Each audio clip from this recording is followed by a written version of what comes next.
Cuando uno tiene la revelación del amor de Dios, cuando uno conoce, tuvo un encuentro con Él, se fuman los miedos, de verdad te digo. Se fuma el miedo al fracaso, el miedo a lo que opinen los demás. Yo no podría haber llegado hasta donde Dios me trajo en su providencia divina con miedo a lo que opinen los demás. A mí no me importa lo que digan los demás. Y los que me siguen hace años saben que de verdad no me importa. Ni los aplausos, ni la crítica. De nadie, ni de los colegas, ni de la gente. Solo me interesa lo que Dios opine de mí. Perdí el miedo al qué dirán. No me importa. De verdad, no me importa el qué dirán. Hace años. Me resbala todo, piel de rinoceronte. Mucho menos voy a tener miedo a una enfermedad, a un virus. Si sigues creciendo en el amor de Dios, lo único que te queda es el temor a Dios. Por eso el domingo pasado y el anterior Dios nos vino hablando de tener temor a Dios para no tenerle más miedo a nada. La voluntad de Dios y servir al Señor y estar alistado en su ministerio no es una póliza de seguros. Nos vamos a enfrentar con legiones, nos vamos a enfrentar con dificultades. Aquellos que algún día corrieron a un altar o en la intimidad de su habitación hicieron el pacto de servir al Señor, bueno, sepan que se metieron en un plan atrevido, audaz, valiente, temerario. No tenemos el llamado, la comisión de sostener el fuerte prudentemente hasta que vuelva Jesús. Ser prudente con los que nos quieren controlar. No, el Señor nos dijo que nosotros tenemos la misión, que Él murió por nosotros porque tenemos la misión de ser peligrosos, temerarios, audaces. De eso tenemos que estar hechos los líderes. El Señor murió para que retemos a las legiones, al diablo, y vivamos una atmósfera de milagros. ¿Qué son los milagros? Bueno, por definición, es la violación de las leyes naturales. Cuando decimos, y esto es un milagro, no tiene explicación ni científica, ni lógica, ni de sentido común. Y yo sé que hay una línea muy delgada entre el discernimiento y el escepticismo, el no creer. Discernir es filtrar lo falso, tenemos que discernir. Cuando uno discierne, obtiene lo verdadero, sonsaca lo bueno de lo malo con la ayuda del Espíritu Santo. Pero nunca hay que permitir que la existencia de lo falso, que sí lo hay, nos impida creer lo que es verdad. Porque si cortamos, si eliminamos los milagros, le cortamos las piernas al cristianismo, nada tendría sentido. Ahora, yo soy consciente que hay mucha gente desilusionada, mirándome ahora, que ha perdido la fe, la esperanza de recibir un milagro.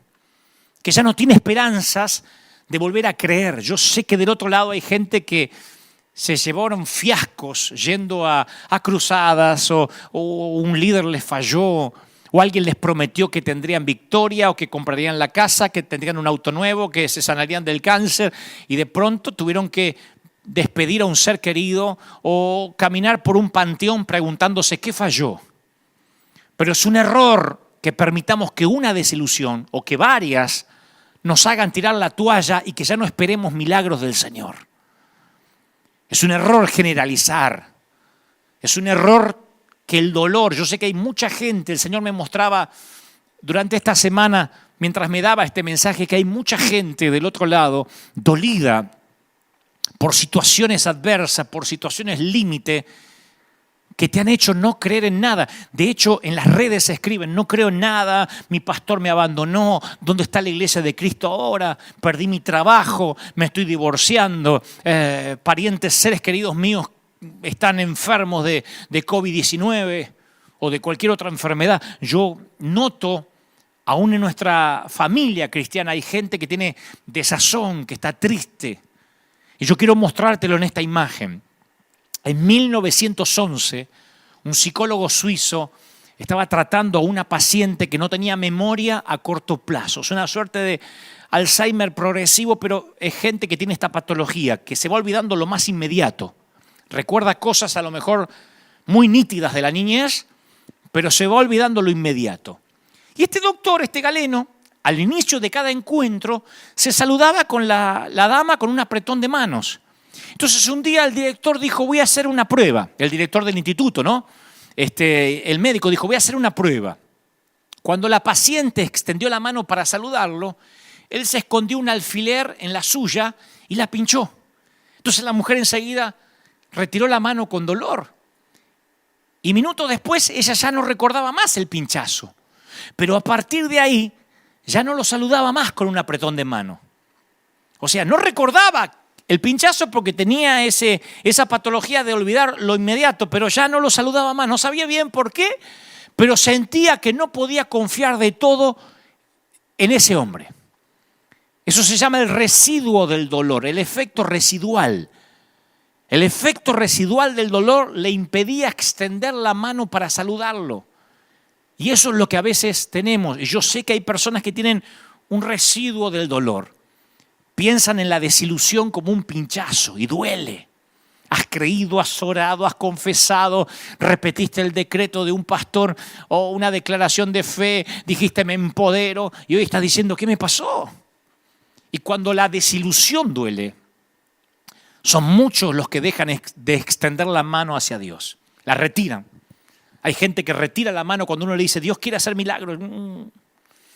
Es que algunos se vacunaron contra el evangelio porque se desilusionaron. Y hoy, aunque sea torpemente, este servidor con la ayuda del Señor quiere intentar que vuelvas a estirar la mano hacia el Señor, que vuelvas a confiar. Yo sentí que el Señor me dijo, quiero que la gente vuelva a confiar en mí, quiero que mis hijos confíen en mí. Yo voy a tratar de transmitirte lo que creo Dios puso en mi corazón, solo puedo hablar a tu intelecto, pero con el Espíritu Santo siempre hacemos un equipo. Yo hablo a tu intelecto, a tu mente, y Él mientras va a llegar donde yo no puedo, que es tu alma, tu corazón, lo más profundo de tu ser. Quiero intentar de que ese residuo del dolor se vaya y que creas en los milagros, que este sermón 666 sea inolvidable, no por los dígitos, no por el número, sino porque contiene milagros. Porque hay un antes y un después a partir de oír esto. En el siglo I, los fariseos estaban tan concentrados en las leyes que no podían ver los milagros que sucedían justo frente a sus ojos. Se perdieron los milagros y se perdieron de ver al Mesías porque les cegaba su legalismo, les cegaba la ley, el celo por cuidar la disque sana doctrina. Pudieron haber sido los testigos oculares de ver a Jesús. Cualquiera de nosotros, si tuviera una máquina del tiempo, diría, yo voy a los tiempos de Jesús para conocerlo. Estos tipos estaban ahí y se perdían el milagro de conocer al Mesías caminando entre ellos. Dios hecho hombre caminando entre los humanos. Y esa ceguera es uno de los riesgos más grandes para la salud espiritual. Es cuando lo sagrado se vuelve común. Nuestra iglesia sabe eso de memoria. Cuando lo sagrado se vuelve común. Dios nos ha cableado para que seamos hipersensibles a nuevos estímulos, a nuevas revelaciones, pero con el tiempo lo habitual nubla nuestra vista a todo lo nuevo que Dios hace. Por eso yo digo qué lindo es volver a leer las Escrituras con ojos nuevos, aunque tengas años de caminar con Él. Porque perdemos nuestra conciencia de lo milagroso y con ello perdemos nuestro asombro. Y cuando perdemos el asombro por el Señor, perdemos la reverencia por Él. Y cuando perdemos la reverencia, perdemos el temor por Dios. Y como dije en domingos anteriores, cuando perdemos el temor a Dios, le tenemos temor a todo, incluso a un simple virus. El tercer presidente de los Estados Unidos, Thomas Jefferson, inventó su propia versión de la Biblia. Hace poco lo estaba leyendo, no lo podía creer. Pero es verídico.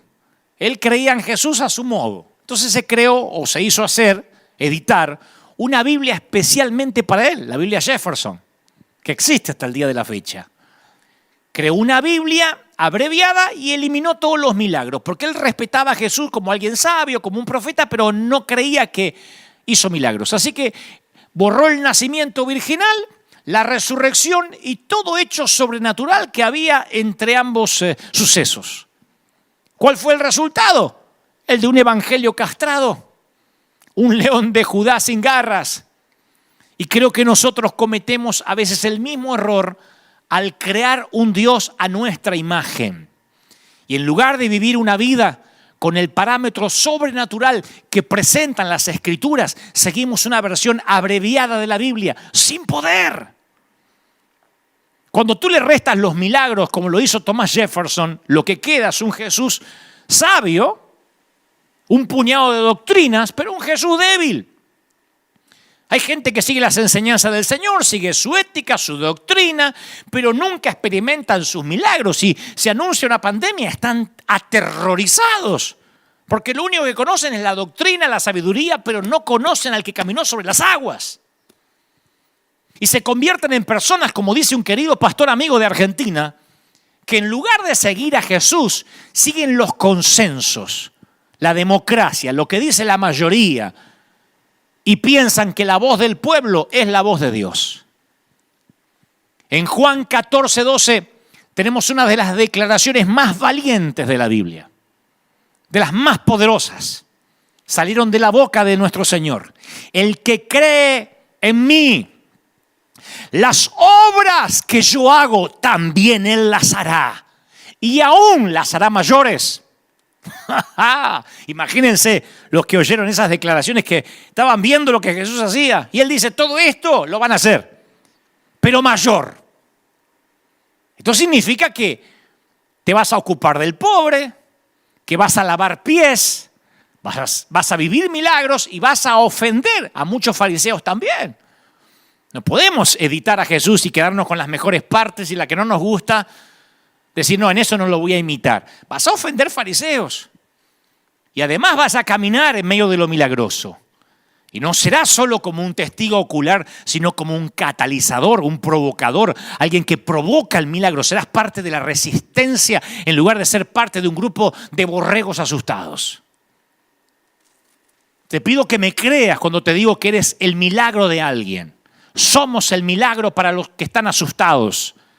Yo mismo soy el catalizador de un milagro. Sé que hay gente que me ha dicho, me he atrevido a salir a dar de comer a la gente, me he atrevido a creer, le perdí el miedo a la pandemia, le perdí miedo al coronavirus porque escuché tus mensajes. Ahora, no te equivoques, Dios es el único que puede hacer milagros.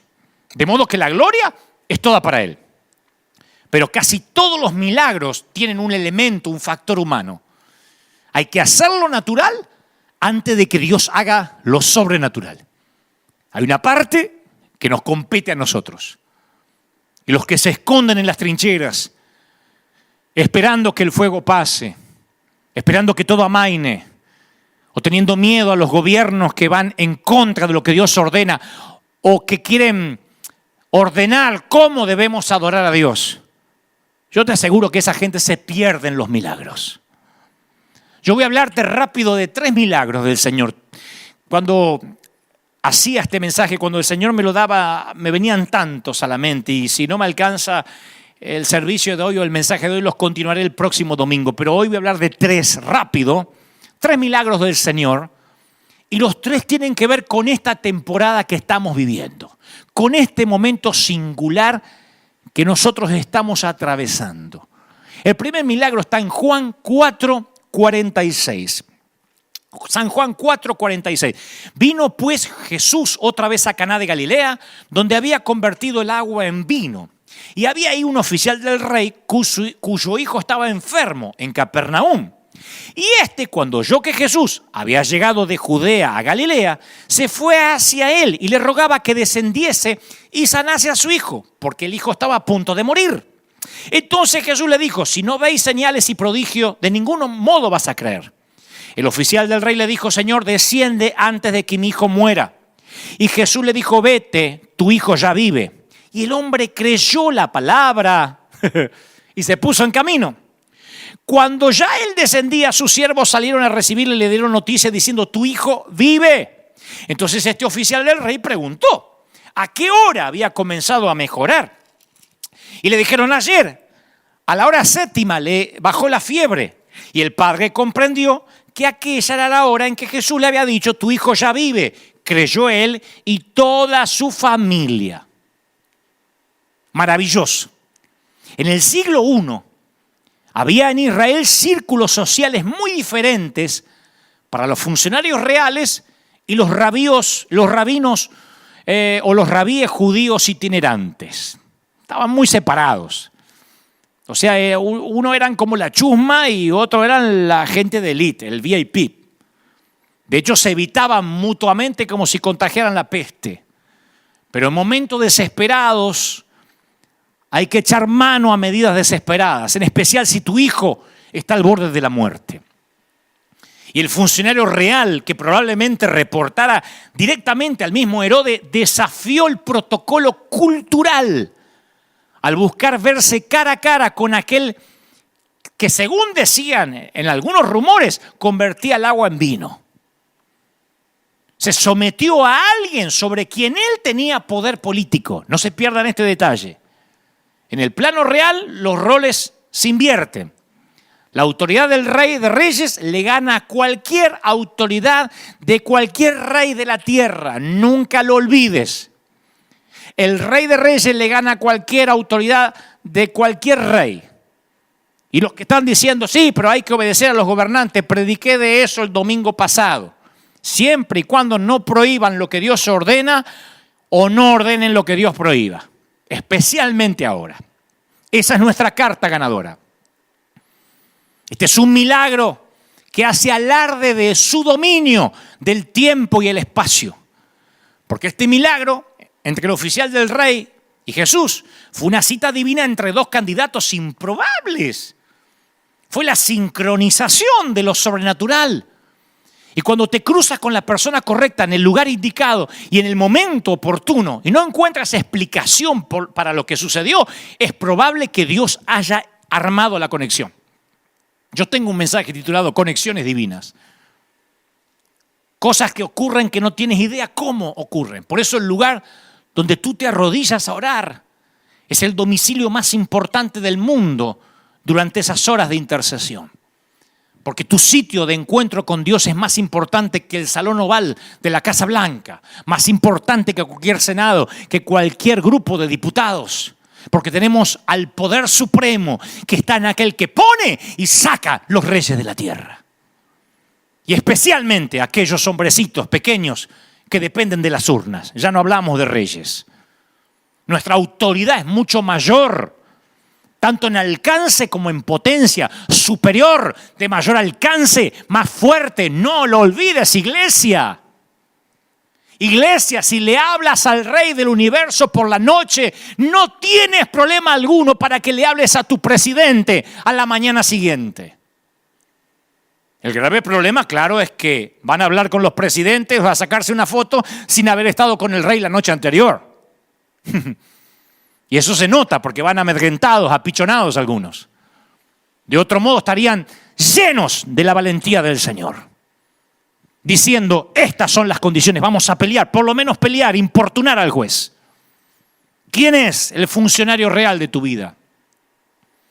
Porque no tienes que dejar que ningún poder humano te intimide si ese poder va en contra de lo que Dios ordena. Tú respondes, yo respondo a un poder muy superior.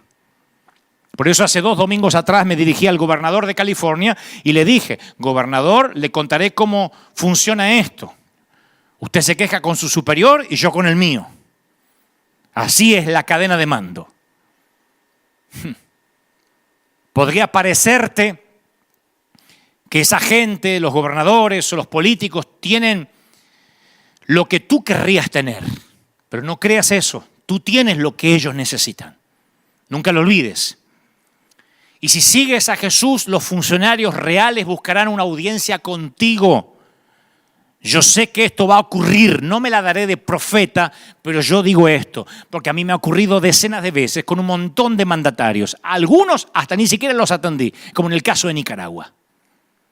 Porque yo sé que respondo a alguien superior, porque tienes algo para ofrecer que el poder no puede controlar ni puede comprar el dinero.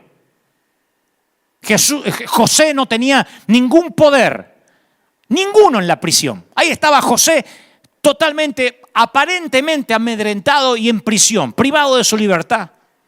Pero podía hacer algo que nadie más podía. Su capacidad para interpretar los sueños salvó a 2 naciones de una hambruna mundial.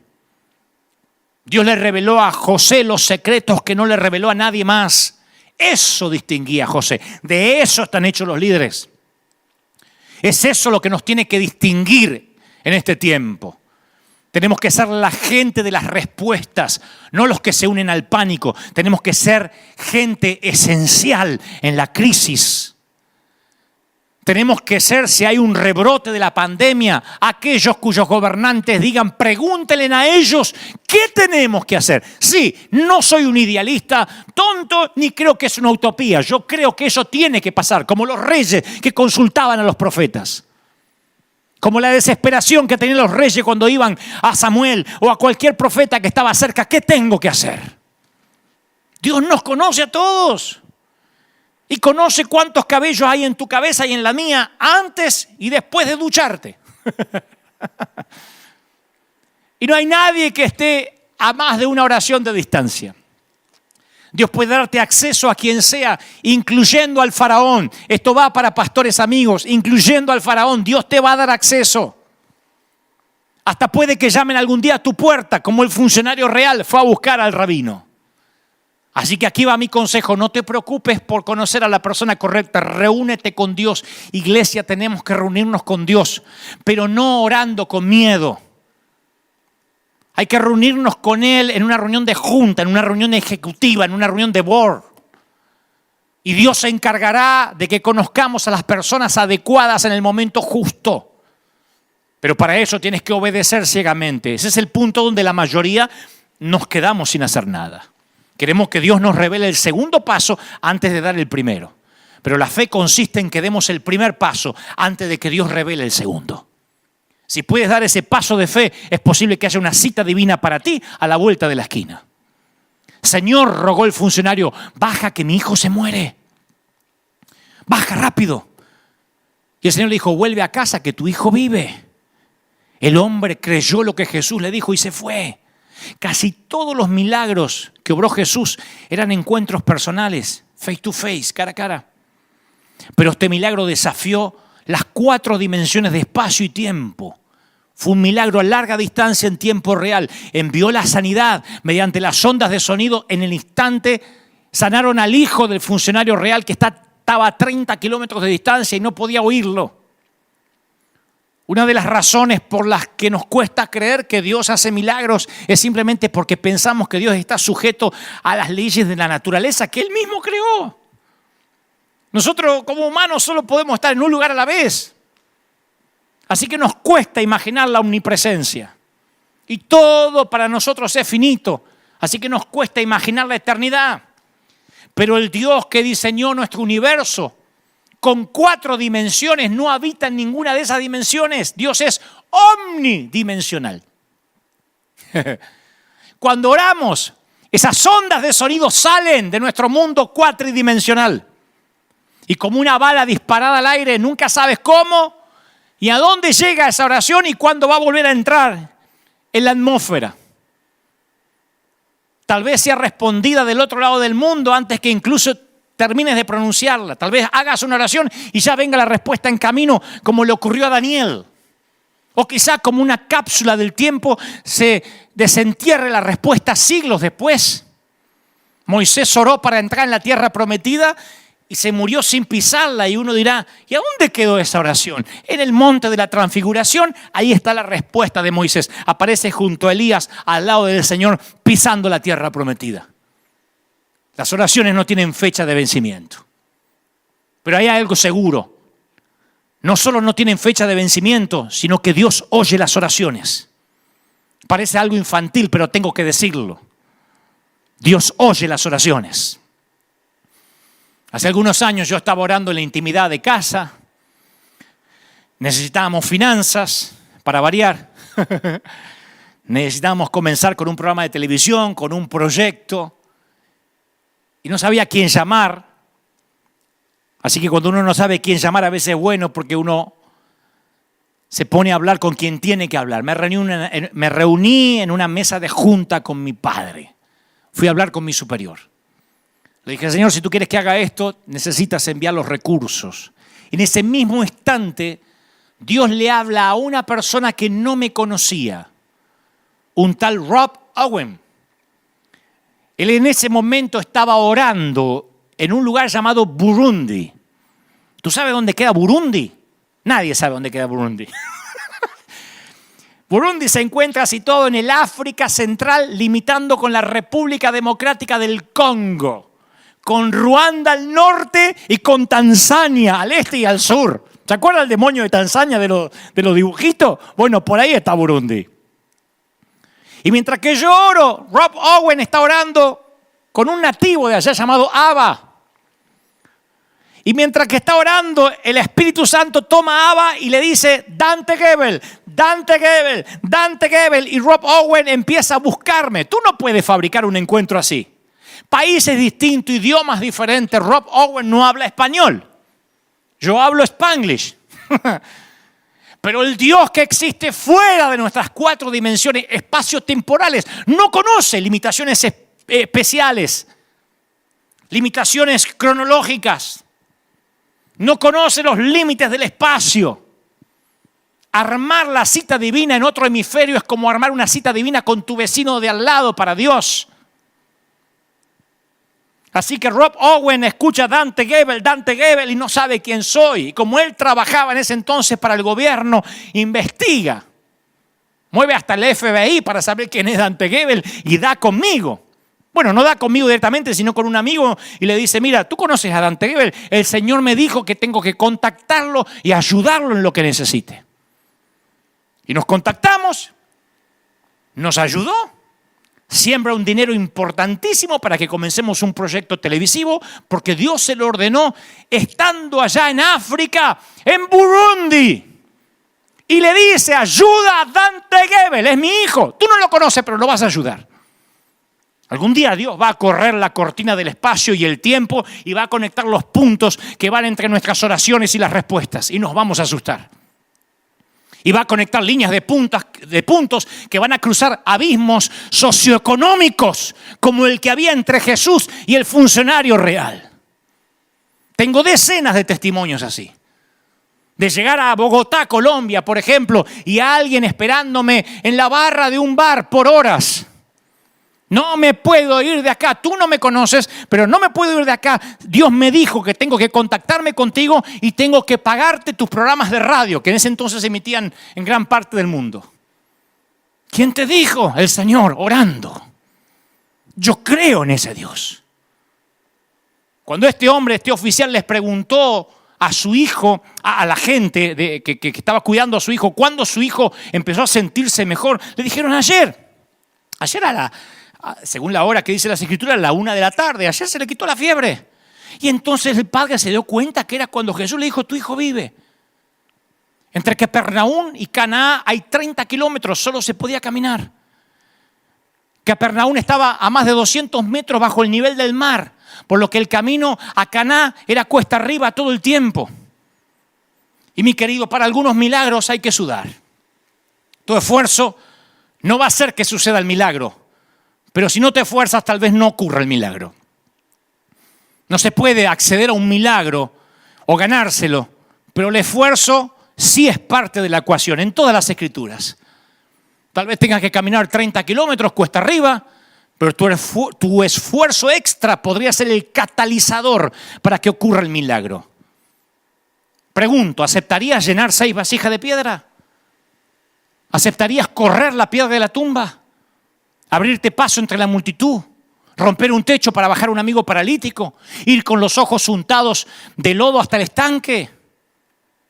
Muchos siguen a Jesús hasta el momento de la incomodidad. Y después ya no más. Estamos dispuestos a seguir a Jesús siempre y cuando nuestros planes no se desvíen y nos incomode demasiado. Llegamos a la iglesia y preguntamos si fuera un club. ¿Acá piden diezmo? Acá hay que poner algo, te piden algo, te exigen algo, porque yo sigo a Jesús, me cae bien el tipo, pero no quiero que me incomode, ¿eh? Son los que ahora temen por la vida. A ver si me cuesta la vida seguir a Jesús. No, cuidemos, no, a ver si me cuesta la vida. Son los que tienen la Biblia de Thomas Jefferson, el Cristo sabio, pero sin milagro, sin poder. Sin embargo, lo que definió al buen samaritano fue que estuvo dispuesto a incomodarse. Y así se convirtió en el milagro de la otra persona. Nosotros nos incomodamos para salir a la calle. Nos arriesgamos. Cuando vamos a Los Ángeles, a pleno centro, a pleno downtown, que ahora está más caliente que nunca por este caso de discriminación o de lo que es de conocimiento público, la cosa está brava. Dan ganas de decir, ahora seamos prudentes. Que ahora no coman los que están en la calle, que no coman, porque tampoco hay que seguir a Jesús, pero no tanto riesgo. La mayoría de los milagros no se dan en la calle principal de la ciudad, sino en el sendero tortuoso, en el sendero serpenteante a 30 kilómetros. Si hay algo que aprender del funcionario real es esto. Si quieres un milagro, a veces tendrás que salirte del camino y llegar bastante lejos de donde pensabas estar. No esperes que el milagro venga a buscarte, tienes que buscarlo. Lo que impide que ocurran milagros muchas veces es nuestra propia holgazanería. Tenemos que ir más allá. Es lo que hizo la mujer que tenía hemorragias, que se coló en medio de la multitud para tocar el borde de su manto. Los que hicieron los 4 amigos que bajaron al inválido. A veces Dios quiere ver que te tomas esto en serio. ¿Qué estás dispuesto a hacer por tu milagro? ¿Qué estás dispuesto a hacer que esté a la altura de lo que le estás pidiendo?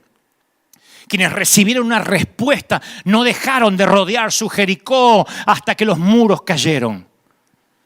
¿Recuerdas la historia de cuando Jesús sanó con barro al ciego? Requirió 2 intentos. Hasta Jesús tuvo que orar más de una vez. Porque cuando le oró la primera vez, Jesús no se conformó con una visión 2080, 2040. Así que volvió a orar por el milagro 2020. Y le puso la mano de nuevo sobre sus ojos. Y entonces dijo, ahora veo, ya no veo la gente como árboles, veo claro. ¿Por qué necesitas orar de nuevo? ¿Por qué estás necesitando orar otra vez? Y de nuevo, y de nuevo, y de nuevo, y de nuevo. No te quedes con medio milagro, sigue orando por el milagro completo. La única oración que Dios no responde es la que no haces. No me quiero pasar de tiempo, pero el segundo milagro del que quiero hablarte tiene que ver con la ceguera también. Pero no es como la ceguera espiritual de los fariseos, sino otro tipo de ceguera, una ceguera real, pero que es aplicable en esta temporada. Juan 9:1 dice que a su paso Jesús vio un hombre que era ciego de nacimiento. Y los discípulos que, en lugar de pensar, ayudemos al ciego, Jesús, sánalo, ellos querían la teología de la ceguera, ¿no? ¿Quién pecó? ¿Este o sus padres? Buscando dónde estaba la conspiración. Y Jesús le dice, ni él pecó ni sus padres, sino que esto sucede para que la obra de Dios se haga manifiesta en su vida. Entonces, dicho esto, escupe en el suelo, mezcla saliva con tierra, le unta los ojos al ciego y dice, ve a lavarte al estanque de Siloé. El estanque de Siloé significaba enviado. Y el ciego fue, se lavó y al volver ya veía. Gran segundo milagro para este mensaje titulado Milagros en el 666. Cerca de los 6 meses de edad, los niños comienzan a formar imágenes internas de lo que hay afuera, de las realidades externas. Los psicólogos lo llaman inteligencia representacional. Es la capacidad de crear y catalogar imágenes mentales. ¿Vieron cómo esas viejas Polaroid que tardaban en revelar la foto, esas imágenes internas, así también se van revelando en el cuarto oscuro del ojo de la mente? Y la primera imagen interna de un bebé es mamá y se empieza a formar cerca de los 6 meses de edad. El papá no entra en escena hasta los 8 meses, lo siento. Dale unos años al chiquitito y todo su vocabulario tendrá una imagen que corresponde a cada palabra. Casa, perro, hermano, abuela. Pero si su visión no se desarrolla con normalidad, tampoco lo hará el ojo de su mente. Para el ojo que ve, cada palabra tiene una imagen, corresponde a una imagen. Si yo te digo zoológico, en tu mente ya viene una imagen, ¿no? Lo mismo si te digo mar, océano, auto, mascota, suegra. Satanás.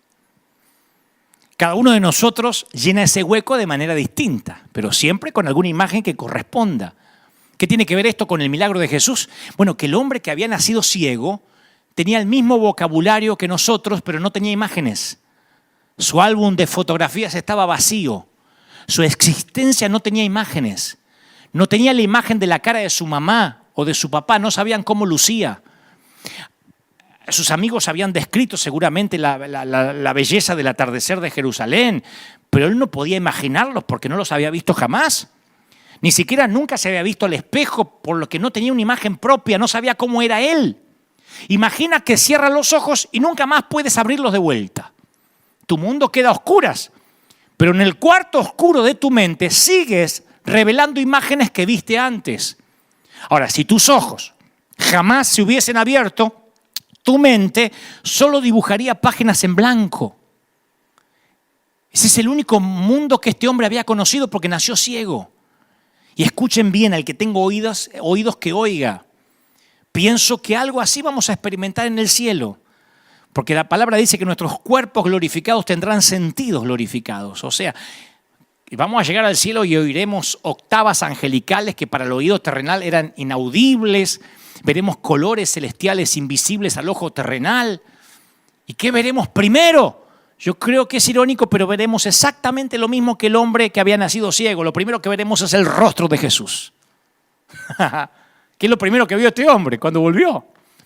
La ceguera, por cierto, es lo que encierra el mayor grado de dificultad debido a la complejidad del ojo humano. Jesús no solo sana a un hombre ciego, sana a un hombre que había nacido ciego. Y esto tiene un significado especial. Señores, no había conexiones sinápticas entre el nervio óptico y la corteza visual en el cerebro de este ciego. O sea que este milagro de sanación no fue tan simple como le corrigió el astigmatismo, le sanó una herida de córnea, una cirugía de cataratas. No, Jesús vuelve a cablear el cerebro del ciego, creando un camino de sinapsis que no existía. Yo no sé si sabías que los bebés técnicamente nacen ciegos. Por eso las caras que a veces le hacemos a los bebés, ¿qué pasó? ¿Qué pasó? Menos mal que no las ven, porque se quedarían traumados si pudieran verlas. Cuando un bebé nace, su visión es de 20-200. No pueden enfocar la vista en nada que esté a más de unos 30 centímetros. Por eso el tacto es tan importante en esas etapas, ¿no? Y en esa etapa del desarrollo se forma una sinapsis entre la corteza visual y el nervio óptico, un cableado. Pero ahora volvamos al hombre ciego. Los oftalmólogos diagnosticaron que su condición era irreversible.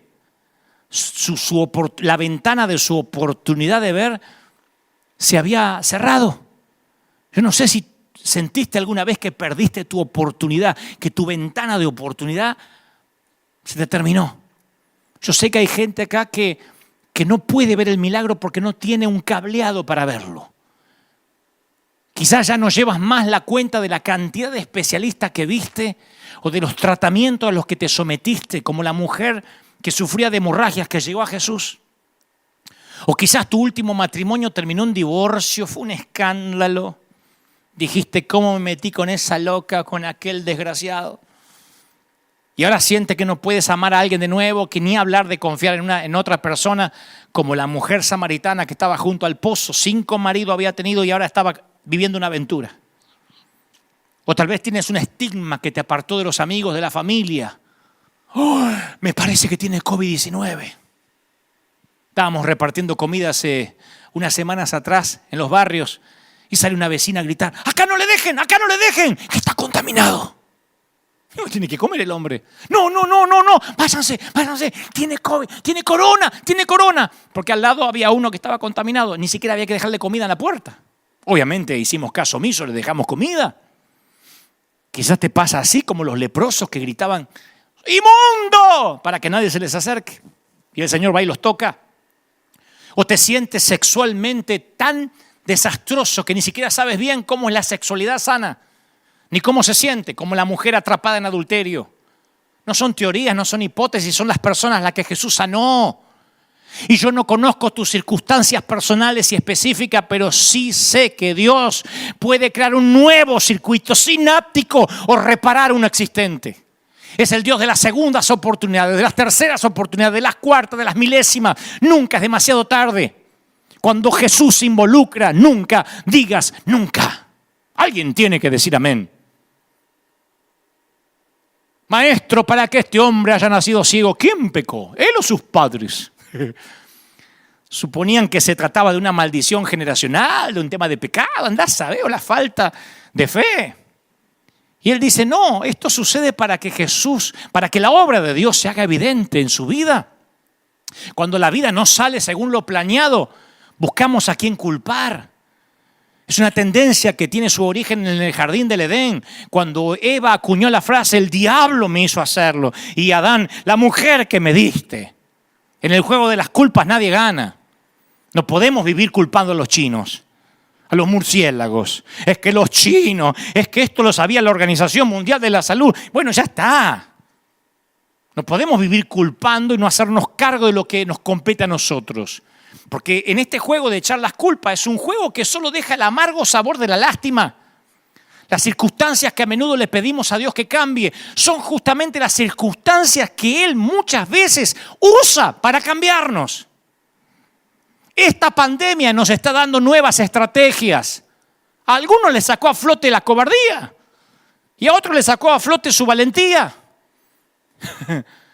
Por eso es falso suponer que la voluntad de Dios es una póliza de seguros, es un plan peligroso, es un plan temerario. Fíjense en Hebreos 11. Dice la palabra, me faltaría hablar de Gedeón, de Barak, de Sansón, de Jefté, de David, de Samuel, que conquistaron reino, hicieron justicia, cerraron bocas de leones, escaparon de filo de espada, sacaron fuerza de la flaqueza, se mostraron valientes en guerra. Hubo mujeres que por la resurrección recobraron a sus muertos. Y uno diría, wow, yo quiero pertenecer a ese ejército, pero ojalá terminar ahí. Porque dice, otros en cambio fueron muertos a golpes. Para alcanzar una mejor resurrección no aceptaron que los pusieran en libertad. No aceptaron. Otros sufrieron la prueba de burlas, de azotes, de cadenas, de cárceles. Fueron apedreados, aserrados por la mitad, asesinados al filo de espada, fugitivos de aquí para allá, cubiertos de pieles de oveja, de cabra, pasando necesidades, afligidos, maltratados. El mundo no merecía gente así. Yo pregunto, ¿solo la primera mitad de estas personas estaba dentro de la voluntad de Dios? ¿Los que conquistaron reinos y cerraron boca de leones estaban en la voluntad de Dios? ¿O estaban todos dentro de la voluntad de Dios, incluyendo los que fueron aserrados en dos? Porque la voluntad de Dios podría matarte, pero si la gloria es para Dios, entonces el objetivo se cumplió. Si piensas en la voluntad de Dios en términos temporales, no te van a cerrar las cuentas. No te va a cerrar la pandemia, ni la cuarentena, ni ¿por qué se mueren pastores? No entiendo. ¿Y por qué si era un hombre de Dios se murió? No te van a cerrar las cuentas. Tienes que agregar eternidad a la ecuación. ¿Por qué hay bebés que nacen enfermos? ¿Por qué hay gente buena que muere en accidentes? Yo conozco hombres de Dios que murieron en accidentes. Misioneros, que se les murieron los hijos. Amigos míos, que se les murieron los hijos ahogados por ir a misionar. Son preguntas imposibles de responder de este lado. Son preguntas que nos vamos a llevar a la eternidad. Pero no puedes dejar que las preguntas que no podemos responder impidan en confiar en aquello que sabemos que es verdad. Hay explicaciones distintas por cada experiencia. Y aunque no tenemos el control sobre las experiencias, sí tenemos el control sobre qué explicación le vamos a dar. En términos bíblicos, tus explicaciones son más importantes que las experiencias. Cuando nos pasan cosas malas, es fácil hacerse la víctima. Pero no eres una víctima, somos más que vencedores por medio del Señor Jesús. Y dicho esto, escupió el suelo el Señor, hizo lodo y dijo, ve a lavarte. Yo siempre me pregunté, ¿por qué usa Jesús saliva para hacer barro? No sé, capaz que para recordar el Génesis. Porque Él sabe que si quiere crear algo, tiene que hacerlo con barro. Originalmente formó al hombre del polvo de la tierra, así que luego le dice, ve y lávate allá, en el pozo de Siloé. No sabemos con exactitud qué distancia tuvo que recorrer el ciego, pero siempre me pregunté, ¿por qué lo mandó al ciego a buscar su tesoro? ¿Por qué no lo sanó ahí? Porque la autocompasión es una maldición mucho peor que la ceguera. Ese hombre ciego dependía de todos para todo, así que Jesús no solo sanó sus ojos ciegos, restauró su dignidad, reprendió la autocompasión, y hay un secreto para experimentar lo milagroso. La mayoría de los milagros requieren una acción de ciega obediencia. Un paso de obediencia para abrirte los ojos, un paso de obediencia para revertir la maldición. Un paso de obediencia puede abrir un nuevo capítulo en tu vida. Alguien tiene que decir amén. Se me está yendo la hora, pero el último. El tercer milagro tiene que ver con una atrofia. y también tiene que ver con esta temporada. No me puedo ir sin hablarte del tercer milagro.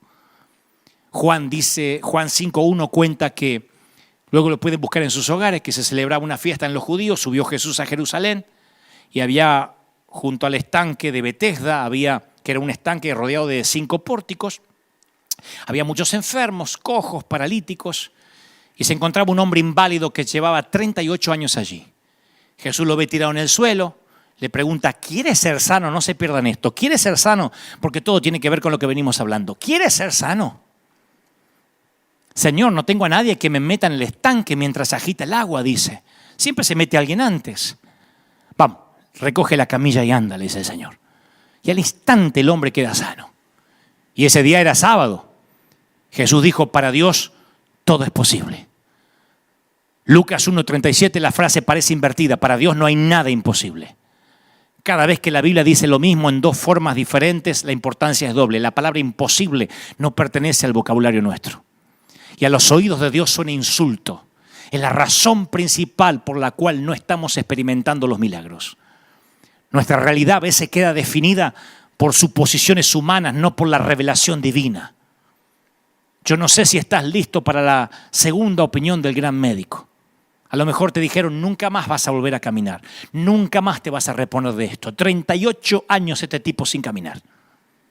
Las Escrituras no dicen cómo sucedió, si fue un defecto congénito, genético, accidente. Pero el inválido no había podido pararse sobre sus 2 pies casi en 4 décadas. Ante todos los diagnósticos dados, Jesús le prescribe algo simple. Levántate, recoge tu camilla y anda. Al primer milagro le dio solo una palabra, tu hijo vive. Al segundo, ve a lavarte el estanque. Y a este le dice, vamos, levántate. No importa cuán terrible sea el diagnóstico o cuánto tiempo hayas sufrido discapacidad, nunca es tarde para ser la persona que podrías haber sido. Si respiras, significa que Dios no terminó contigo. Si quieres una segunda oportunidad, busca una segunda opinión, la opinión de Dios. Las excavaciones arqueológicas han descubierto cómo era el pozo de Betesda. Estaba ubicado en el pórtico de las ovejas y tenía una profundidad de 6 metros con una longitud como la de un campo de fútbol. Así que en pleno sol de Medio Oriente se reunían ahí, era un lugar natural para reunirse en el siglo I. Y el hombre tenía un lugar junto al pozo y una cosa mantenía su esperanza, esperar que cada tanto en tanto se movían las aguas. Capaz que era el manantial intermitente que llenaba el pozo de agua, pero había una superstición. Algunos creían que eran ángeles que movían las aguas. Y el primero que se metía al agua supuestamente era sano, se llevaba el premio. Pero la verdadera tragedia es que ni siquiera era verdad. No importaba si era el primero o el último. Yo sé que hay gente, todo el mundo conoce que hay gente que se pone el calzón de la suerte el día del partido, que juega el número de su cumpleaños en la lotería, que no quiere que haya un sermón 666 porque tiene miedo de endemoniarse. Todos tenemos pequeñas y torpes supersticiones. Pero lo que no sea 100% de confianza en lo milagroso y en el poder de Dios causa un cortocircuito en lo sobrenatural. Lo opuesto a creer no es la incredulidad, es la falsa creencia. La mayor discapacidad de este tipo era mental. Seguimos intentando con lo que no funciona. Mi querido, si quieres que Dios haga algo nuevo, no puedes seguir haciendo lo viejo. Si quieres experimentar lo milagroso, tienes que desaprender lo viejo. En algún momento dejamos de creer y empezamos a suponer. Y ese día dejan de ocurrir milagros. Si quieres experimentar lo milagroso, tendrás que dejar de suponer. El que cree que sabe algo, todavía no sabe como debería saber, dice 1 Corintios. La mitad de la fe es aprender lo que no sabemos. La otra mitad es desaprender lo que creemos saber. La segunda mitad es más difícil que la primera.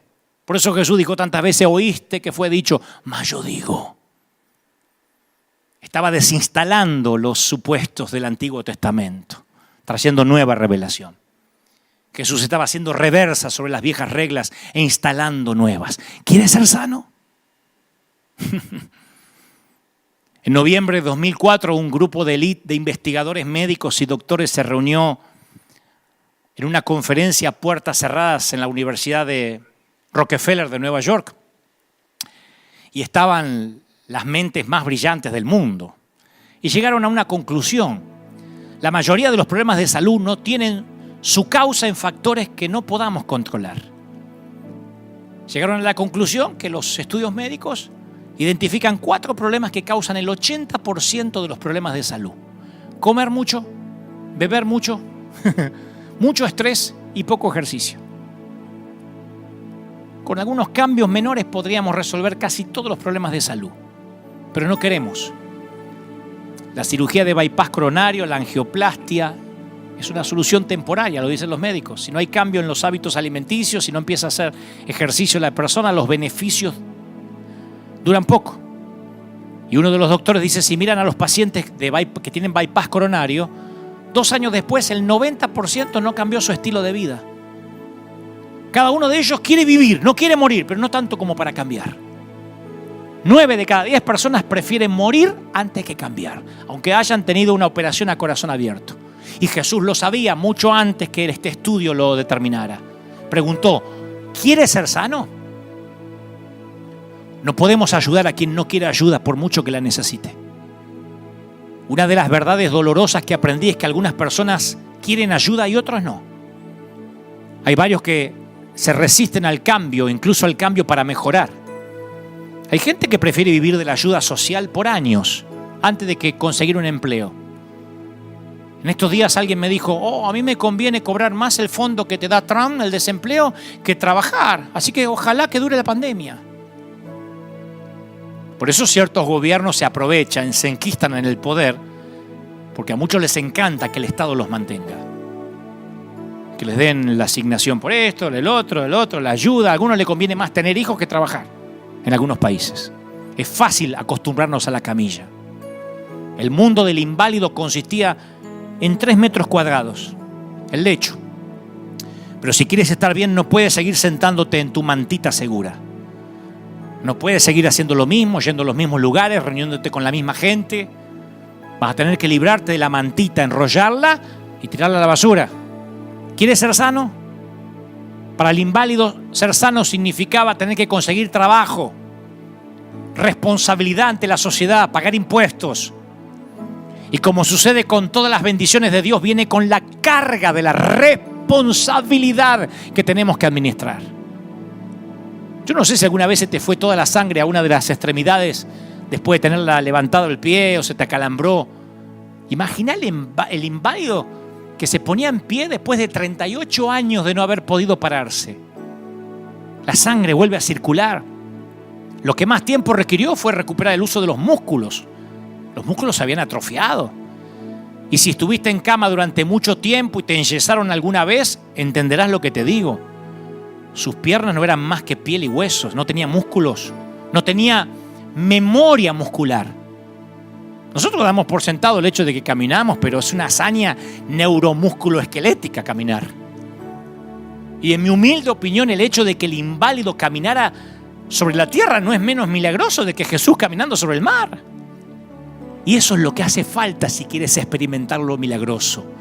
No puedes seguir haciendo lo que hacías siempre. Si tienes que cambiar la ecuación de tu vida. Sumando algo, restando algo. Tienes que hacer menos de algo o más de algo. Porque el equilibrio prolongado nos duerme los sentidos, la mente, nos atrofia los músculos para ver los milagros. Y nuestro mundo se va haciendo chiquitito hasta que tu universo no mide más que 1 metro cuadrado. En el plano del ejercicio físico, las rutinas se hacen a veces contraproductivas. Esto lo saben los personal trainers. Si ejercitas los mismos músculos de la misma manera, los músculos se adaptan y dejan de crecer. Y disminuye el beneficio neto. Y lo mismo vale para términos espirituales. En el principio, Dios hizo el hombre a su imagen, Génesis 1:27. Pero desde entonces el hombre ha intentado hacer a Dios a la imagen de él.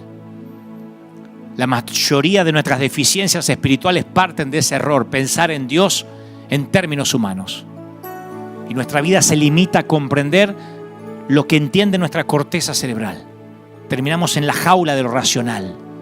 Y mientras más intentamos razonar, más pequeña se vuelve nuestra jaula. Por eso nos asusta después la pandemia. Las personas más sabias en el mundo no son las que tienen más conocimiento. Las personas más sabias son las que saben que hay muchas cosas que no saben. Esa humildad intelectual es la que nos impulsa a creer en los milagros. Esa humildad espiritual no abunda. Cada uno es sabio en su propia opinión. El orgullo se siente ofendido cuando reta tu racionalidad. En cambio, la humildad lo recibe con agrado porque el anhelo de conocer más de Dios es más grande que la necesidad de estar en lo cierto. Yo no me avergüenzo de haber cambiado mis mensajes con los años. No puedo ser tan necio de mantener lo que pensaba hace una década. He aprendido más, he madurado más, he descubierto más. Una mujer de 90 años no puede tener bebés. Es anatómica, biológica y ginecológicamente imposible que una mujer menopáusica y estéril tenga un hijo. Pero la Biblia dice, contra toda esperanza. Abraham creyó y esperó y llegó a ser padre de naciones. La fe no es lógica, tampoco es ilógica. La fe es teológica. No ignora la realidad, le añade a Dios a la situación. Y me encanta que en este último milagro Jesús lo sana en un sábado. Toma tu lecho en un sábado. Los judíos no pueden agarrar nada, no pueden hacer nada los sábados. Jesús había podido haber sanado el inválido el lunes. Te espero acá el lunes tempranito para no tener problema, para ser prudente con el gobierno, con la ley, cualquier día de la semana. Pero él sabía que iba a sacudir a los del sistema religioso. Si sigues los pasos de Jesús, vas a ofender muchos fariseos mientras camines. Es como un permiso para romper las reglas humanas que no honran a Dios. Hay un mundo de diferencia entre seguir a Jesús y seguir las reglas. Si sigues a Jesús, no violarás la ley de Dios, pero sí vas a violar leyes humanas. Y al hacerlo, ofenderás muchos fariseos. Dios te pedirá que hagas algo sin precedentes, algo no ortodoxo, algo no convencional. Y si tienes el valor de hacer algo que no hiciste en 38 años, es probable que vivas y experimentes milagros que no has visto nunca en tu vida. Mi querido, el primer milagro, el funcionario real desafió todos los protocolos y llegó al Mesías. En el segundo, un ciego tuvo que abrirse camino hacia el estanque. En el tercero, un lisiado tuvo que aprender a caminar y valerse por sí mismo. No volvemos a saber de esta gente en las Escrituras, pero estoy seguro que vivieron conforme al milagro que recibieron. ¿Y sabes por qué la mayoría no experimentan milagros? Porque no quieren correr riesgos. Ese es el secreto para experimentar los milagros. Tienes que arriesgar tu reputación. Y a veces tienes que jugarte tu credibilidad. Leía que la iglesia de Bagley, en África, se reunía bajo la sombra de un único árbol que le hacía de templo, bajo un árbol. Pero un día el hechicero local les maldijo el árbol y el árbol se marchitó. Se les marchitó la iglesia, perdieron la sombra. Pero lo peor fue a desmérito de la autoridad del mensaje del pastor. Entonces el pastor convocó a todos en una reunión pública de oración y como Elías, que desafió a los profetas, él desafió a un duelo de oración. Literalmente ante todos le impuso las manos al árbol orando para que Dios resucitara el árbol que le servía de sombra. Dios no solo rompió la maldición, resucitó el árbol, sino que es el único árbol hasta la fecha que da fruto 2 veces al año en lugar de una sola vez. Es un árbol que no podría dar 2 veces al año frutos. Lo han venido a ver científicos, estudiosos de estos árboles. Lo han venido a ver gente de distintas partes del mundo. No pueden creerlo. Doble cosecha, doble bendición, doble milagro. Si no pides el milagro, nunca sabrás qué podría haber hecho Dios.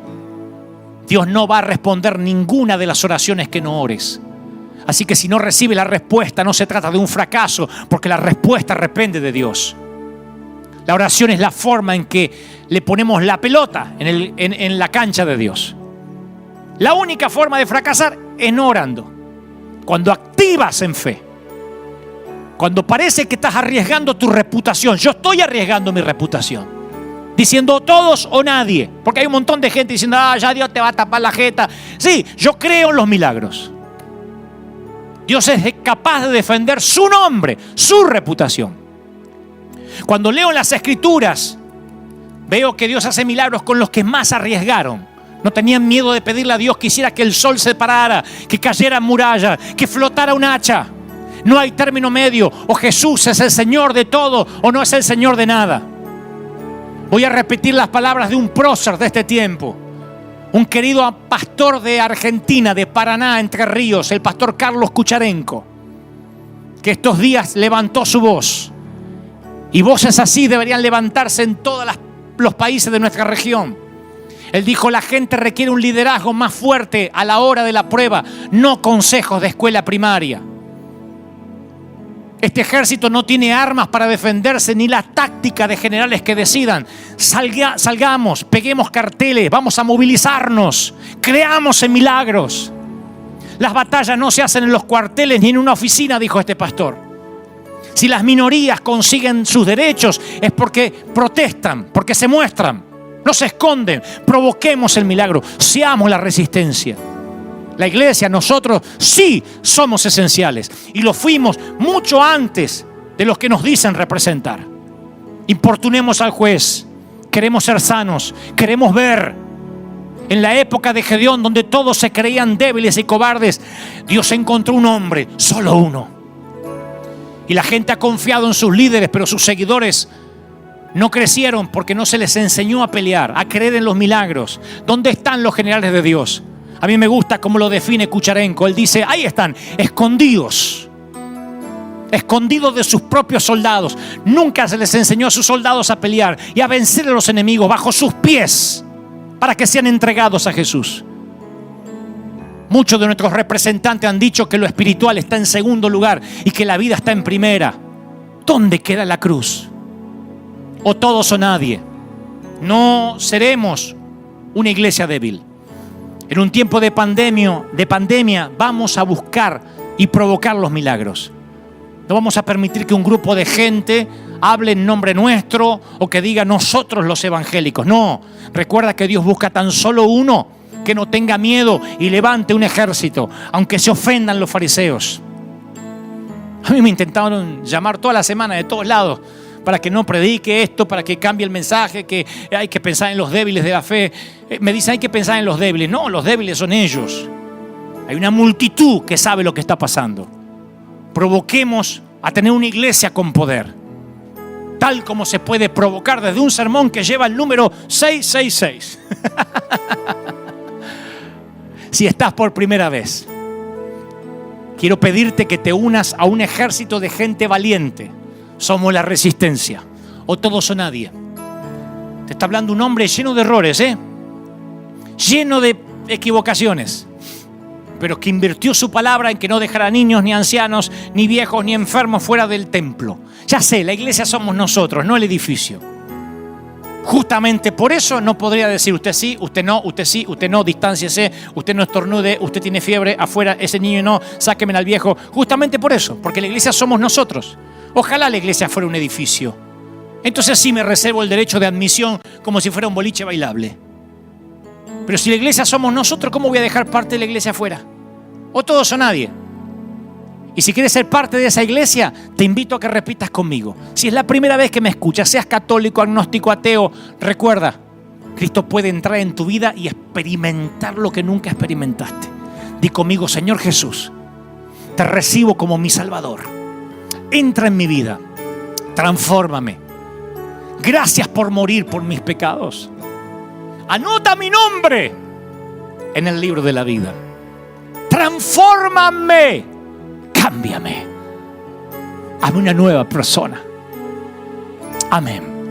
Ahora quiero orar por todos. Quiero orar por los que están pasando situaciones límite.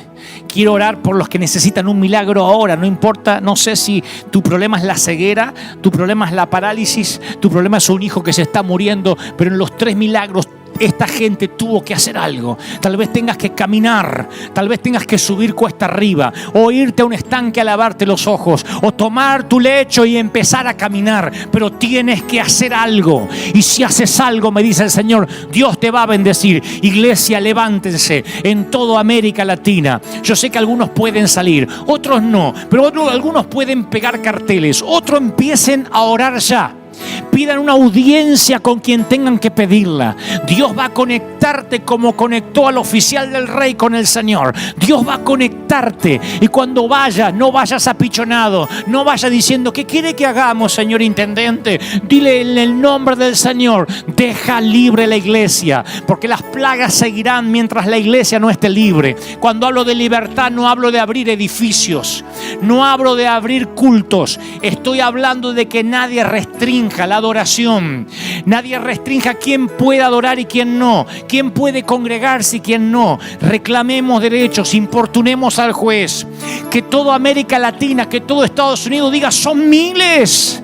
El faraón sabe que los israelitas son miles. Si nos unimos y decimos somos miles o todos o nadie, necesitamos orar, necesitamos clamar. Así como salen las minorías a reclamar y a protestar y no los pueden detener, así la iglesia tiene que pararse, salir y decir, somos el ejército del Dios viviente. Se metieron con el escuadrón equivocado.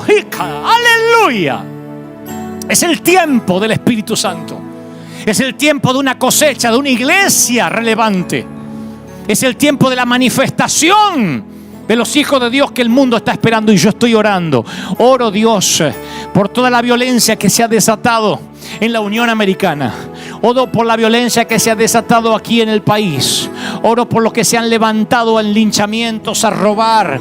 Oro en los que se aprovechan a veces de situaciones para cosas equívocas. Oro incluso por los que con buen tino están reclamando. Pero estoy orando ahora para que toda violencia, todo lo que se está engendrando en las partes oscuras, en las partes más solapadas de la sociedad, se detenga ahora.